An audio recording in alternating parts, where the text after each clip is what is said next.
Hallo und willkommen zu unserer heutigen intensiven Auseinandersetzung mit deinen Quellen. Du fragst dich, wie du dein Deutsch systematisch verbessern kannst und das Ziel hast, jede Woche 100 neue Wörter zu lernen. Hallo auch von meiner Seite. Ja, ein sehr spannendes Vorhaben. Wir haben uns deine Unterlagen dazu angeschaut und eine Methode herausgearbeitet, die auf 4 klaren Säulen basiert. Unsere Mission heute: dir einen Plan an die Hand zu geben, der wirklich umsetzbar ist, basierend auf diesen Erkenntnissen. Genau. Denn mal ehrlich, ein großer Wortschatz ist doch das Fundament, oder? Um eine Sprache wirklich zu beherrschen. Man will ja verstehen und auch verstanden werden. Absolut. Und 100 Wörter pro Woche, das klingt erstmal viel, das ist ambitioniert, keine Frage. Aber mit der richtigen Strategie, so wie sie in den Unterlagen beschrieben wird, ist das absolut machbar. Es geht eben nicht nur darum, was du lernst, sondern ganz entscheidend ist das Wie. Gut, dann lass uns das mal auspacken. Die erste Säule, und das betonen deine Quellen wirklich stark, ist die kluge, die strategische Auswahl der Wörter. Stimmt. Nicht jedes Wort ist ja gleich nützlich. Man muss sich das mal vorstellen. Die häufigsten 1000 Wörter einer Sprache decken schon etwa 85% der normalen Alltagskommunikation ab. Das ist schon eine enorme Zahl, wenn man darüber nachdenkt. Richtig. Es ist also viel, viel effektiver, zuerst Wörter wie, sagen wir, Haus, gehen oder wichtig zu lernen, statt sehr spezifischer Begriffe wie, Apfelbaum, auch wenn der schön ist. Klar, der kommt dann später vielleicht mal dran. Genau. Ressourcen wie die Listen vom Goethe-Institut oder eben Frequenzwörterbücher werden da ja als sehr hilfreich beschrieben. Die helfen einem, sich auf das Wesentliche zu konzentrieren. Und was ich in den Quellen auch faszinierend fand, ist die Empfehlung, die Wörter thematisch zu gruppieren. Das nutzt halt die Art, wie unser Gehirn Informationen vernetzt. Ah, das macht Sinn. Wie so Schubladen im Kopf. Sozusagen, ja. Lerne zum Beispiel Wörter rund ums Thema Haushalt zusammen. Die Küche, der Tisch, der Stuhl. Oder eben Reisewörter. Das Flugzeug, der Bahnhof, die Reise. Verstehe. Die Quellen schlagen ja vor, die 100 Wörter auf die Woche aufzuteilen, vielleicht so 14 bis 15 pro Tag.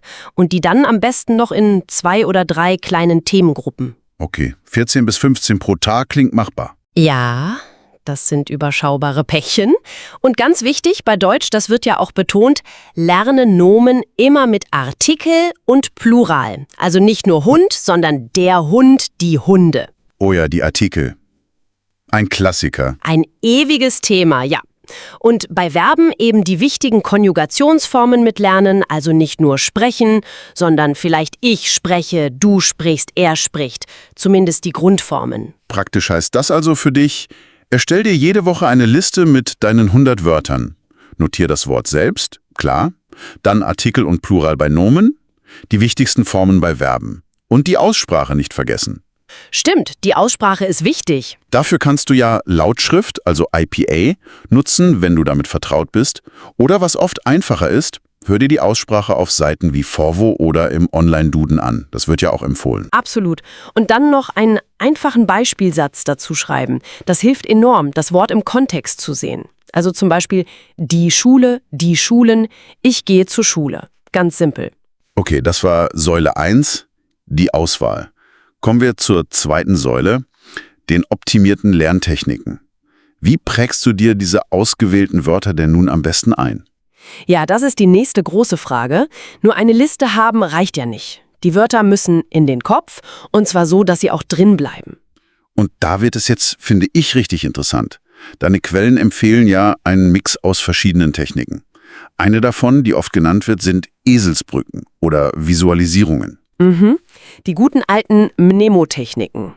Genau. Stell dir zum Beispiel beim Wort der Apfel einen Apfel vor, der, keine Ahnung, einen Hut trägt oder einen Schnurrbart hat. Irgendwas klar Männliches, um dir der zu merken. Klingt erstmal albern, aber es funktioniert oft erstaunlich gut. Ja, oder bei die Freiheit stellst du dir einen freifliegenden Vogel vor, eine weibliche Friedenstaube vielleicht. Je verrückter oder emotionaler das Bild, desto besser bleibt es hängen. So der Grundgedanke dahinter. Absolut. Und was man auch nicht unterschätzen darf, ist die Macht des Klangs. Gerade im Deutschen gibt es ja Laute wie Ü, Ö oder das CH, die für viele Lernende erstmal ungewohnt sind und Übung brauchen. Da sagst du was. Das CH in Ich und Ach zum Beispiel. Genau diese. Die Quellen raten hier, hör viel zu. Hör Muttersprachlern zu, zum Beispiel über Angebote der Deutschen Welle, die haben ja oft langsam gesprochene Nachrichten, oder auch über Sprachlern-Apps. Und dann nicht nur hören, sondern auch nachsprechen, oder? Unbedingt. Sprich, jedes neue Wort bewusst 5 bis 10 Mal laut nach. Nimm dich dabei ruhig auch mal mit dem Handy auf und vergleiche deine Aussprache mit dem Original. Das schult das Gehör und die eigene Artikulation enorm. Ein interessanter Punkt aus den Unterlagen war auch das Schreiben per Hand. Das soll ja andere Hirnareale aktivieren als das Tippen auf einer Tastatur. Ja, das habe ich auch gelesen. Dieser kinästhetische Aspekt, die Bewegung der Hand, scheint das Einprägen zu unterstützen. Also, nimm dir wirklich Stift und Papier und schreib deine Wörter und die Beispielsätze auf. Zum Beispiel: Das Buch, die Bücher. Ich lese ein Buch. Und noch ein ganz konkreter Tipp zum Lernprozess selbst. Lerne in kleinen Häppchen, in sogenannten Chunks. Das wird ja immer wieder betont. Stimmt, das ist effizienter. Kurze, aber wirklich konzentriere Lerneinheiten von vielleicht 15 bis 20 Minuten sind deutlich effektiver als stundenlanges, ermüdendes Pauken am Stück. Das Gehirn kann dann besser verarbeiten. Genau. Und die Empfehlung lautet ja auch, diese Lerneinheiten über den Tag zu verteilen. Nicht alles auf einmal machen wollen. Richtig. Vielleicht morgens beim Kaffee ein paar neue Wörter mit Eselsbrücken und Audio lernen.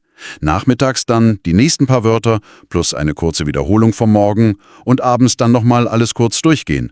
Vielleicht die Sätze schreiben und die Aussprache üben. So integriert man das Lernen quasi in den Alltag, ohne dass es zu einem riesigen, unüberwindbaren Block wird. So, jetzt haben wir die Wörter ausgewählt und mit verschiedenen Techniken im Kurzzeitgedächtnis verankert. Aber wie bleiben sie dort auch langfristig? Das ist ja die große Herausforderung. Und da kommt die dritte Säule ins Spiel, die auf wissenschaftlich fundierten Methoden basiert. Spaced Repetition und aktiver Abruf. Spaced Repetition, das kennt man vielleicht von Vokabel-Apps. Wiederholung in größer werdenden Abständen. Genau, das ist es. Digitale Karteikarten-Apps wie Anki oder Memrise sind dafür ideal. Das heben die Quellen auch hervor. Die planen diese Wiederholungen automatisch für dich. Du musst nicht selbst darüber nachdenken, wann welches Wort wieder dran ist. Praktisch. Man erstellt also eine digitale Karteikarte. Auf die eine Seite kommt das deutsche Wort mit Artikel, Plural, vielleicht dem Beispielsatz. Und auf die andere Seite die Übersetzung in deine Muttersprache oder, noch besser, ein Bild oder eine kurze Definition auf Deutsch, wenn du schon fortgeschrittener bist. Und dann kommt der zweite Teil dieser Säule. Der aktive Abruf. Das scheint ja wirklich entscheidend zu sein. Die Liste oder die Karteikarte anschauen und denken, oh ja, kenne ich, das bringt auf Dauer wenig. Sondern Dich selbst aktiv testen. Decke das deutsche Wort ab und versuche es wirklich aus deinem Gedächtnis abzurufen. Sag es laut, bevor du die Lösung prüfst. das ist anstrengender. Definitiv. Aber genau diese mentale Anstrengung, dieses Retrieval Practice, wie es in der Forschung heißt, festigt die Information im Gehirn viel stärker als passives Lesen. Versuch auch mal, einen neuen eigenen Satz mit dem Wort zu bilden, ohne auf dein ursprüngliches Beispiel zu schauen. Okay, das fordert einen heraus. Und das ist gut so. Verfolge auch deinen Fortschritt. Die Quellen schlagen vor, dich am Ende der Woche selbst zu testen. Schau, wie viele der 100 Wörter du wirklich aktiv abrufen kannst. Ein Ziel von 80 bis 90% korrekter Antworten wird da als guter Richtwert genannt. Und was ist mit den Wörtern, die einfach nicht hängen bleiben? Den nimmst du einfach mit in die nächste Woche. Kein Stress. Es ist ein Prozess, kein Wettrennen. Gut, also Wörter auswählen, mit Techniken lernen, mit Spaced Repetition und aktivem Abruf festigen. Klingt logisch. Aber was nützen die schönsten Wörter auf den Karteikarten, wenn du sie im echten Leben nicht benutzt? Da sprichst du die 4. und vielleicht wichtigste Säule an, die immersive Anwendung. Das Eintauchen in die Sprache. Raus aus dem Lernmodus, rein ins kalte Wasser sozusagen. Genau. Nutze die Sprache. Lies Texte, die für dein Niveau passen. Das können, wie in den Quellen erwähnt, Nachrichten in einfachem Deutsch sein, wie die langsam gesprochenen Nachrichten der Deutschen Welle oder auch Kinderbücher, Kurzgeschichten, Artikel zu deinen Hobbys. Und dann aktiv nach den gelernten Wörtern suchen. Ja, markiere deine Wochenwörter, wenn du sie findest. Das ist ein tolles Erfolgserlebnis und du siehst, wie sie im Kontext verwendet werden. Plötzlich taucht die Familie in einer Geschichte über ein Familientreffen auf oder die Arbeit in einem Bericht über den Arbeitsmarkt. Das macht die Wörter lebendig. Absolut. Und das Hören ist genauso wichtig. Nutze Podcasts auf Deutsch, deutsche Musik, YouTube-Kanäle für Deutschlerner, da gibt es ja tolle Sachen wie Easy German, wird ja auch genannt. Wähle Inhalte, die dich interessieren und vielleicht sogar zu deinen Themengruppen der Woche passen. Und gibt es da auch aktive Techniken? Ja, eine sehr effektive Technik, die in den Unterlagen beschrieben wird, ist das Shadowing. Du hörst einen Satz oder einen kurzen Abschnitt, pausierst die Aufnahme und sprichst ihn dann möglichst genau nach, mit derselben Betonung, demselben Rhythmus. Das trainiert Aussprache und Satzmelodie gleichzeitig. Und dann bewusst versuchen, die neuen Wörter einzubauen. Genau das ist die Kunst.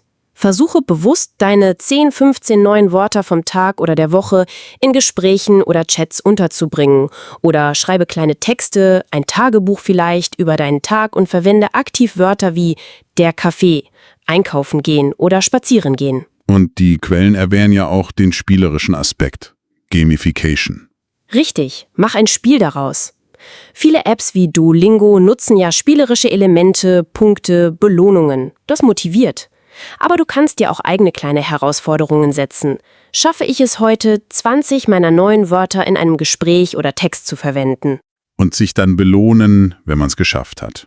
Klar, eine kleine Belohnung hält die Motivation hoch. Das darf ruhig Spaß machen. Okay, das sind die 4 Säulen. Strategische Auswahl, optimierte Techniken, Spaced Repetition mit aktivem Abruf und die immersive Anwendung. Die Quellen skizzieren ja auch einen möglichen Wochenplan dazu. Ja, so als Orientierung. Montag bis Samstag lernst du eben in diesen kleinen Einheiten. Morgens, nachmittags, abends vielleicht. Baust über den Tag verteilt immer wieder mal kleine Lese-, Hör- oder Sprechübungen ein. Nutzt die neuen Wörter. Und der Sonntag ist dann sozusagen der Verwaltungstag. Genau. Sonntag ist dann für die große Wiederholung reserviert, den Test, um zu sehen, was sitzt, und dann eben auch für die Planung der nächsten Woche. Welche 100 Wörter nehme ich mir als nächstes vor? Welches Thema? Das klingt nach einem straffen, aber machbaren Plan. Aber natürlich ist so ein Plan auch anspruchsvoll. Was ist, wenn mal die Motivation fehlt oder man einen Tag einfach vergisst? Tja, das ist völlig normal. Das passiert jedem. Wichtig ist, sich davon nicht entmutigen zu lassen und einfach am nächsten Tag wieder einzusteigen. Dranbleiben ist das A und O. Also nicht gleich alles hinschmeißen. Auf keinen Fall. Setz dir klare, aber erreichbare Ziele, die dich auch wirklich motivieren. Warum willst du diese Wörter lernen? Sei konsequent mit deinem Plan, aber sei nicht zu streng mit dir selbst. Perfektionismus ist hier eher hinderlich. Und Fehler sind okay. Fehler sind nicht nur okay, sie sind ein wichtiger Teil des Lernprozesses.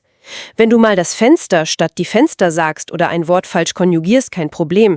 Korrigier dich oder lass dich korrigieren und sieh es als einen notwendigen Schritt auf dem Weg. Das ist ein guter Punkt. Den Druck rausnehmen. Genau. Es geht um Fortschritt, nicht um Perfektion an Tag 1. Gut, fassen wir das Ganze nochmal zusammen. Die Analyse deiner Quellen zeigt, 100 neue deutsche Wörter pro Woche zu lernen, das ist tatsächlich machbar. Es ist ambitioniert, ja, aber kein Hexenwerk. Wenn man eben strategisch vorgeht, klug auswählen, effektive Lerntechniken nutzen, regelmäßig und aktiv wiederholen und, ganz wichtig, die Wörter dann auch anwenden, in die Sprache eintauchen. Mit dieser 4-Säulen-Methode, einer Portion Disziplin und vor allem auch Freude am Entdecken der Sprache wird dein Wortschatz wachsen. Und damit wächst ja auch das Selbstvertrauen beim Sprechen. Absolut. Und eine abschließende Frage vielleicht noch, die sich aus diesen Überlegungen ergibt und über die du für dich noch nachdenken magst. Welche deiner ganz persönlichen Interessen oder Hobbys, sei es Kochen, Gärtnern, Fotografie, Technik, Filme, was auch immer, könntest du als nächstes Thema für deine Wortschatzgruppen wählen? Ah, eine gute Anregung. Ja, um das Lernen vielleicht noch lebendiger, noch persönlicher und dadurch auch noch motivierender für dich zu gestalten. Das könnte der nächste Schritt sein. Thanks for joining us. If you enjoyed this episode, please subscribe, like and share with your friends.